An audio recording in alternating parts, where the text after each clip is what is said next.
এই রুমি, ওই ছেলেটা কে রে? আমাদের গ্রামের সোয়েটার ছেলে শাহিন। ছেলেটা দারুণ দেখতে, বল।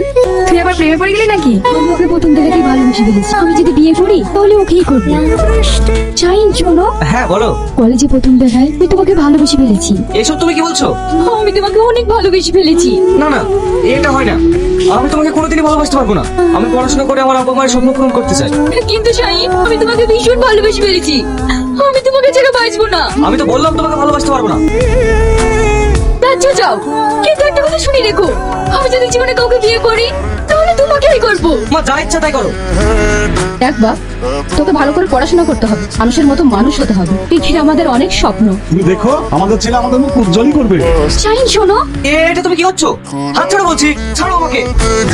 তুই তো পাত্তাই দিল না। ওর দিমাগ যে কি করে ভাঙতে হয় সেটা আমার ভালো করেই জানা আছে। শাহিন, চুপ কি শুনছি? আজকে তোকে এই কলেজ থেকে রাস্ট্রিকেট করা হলো। স্যার আমার অপরাধ।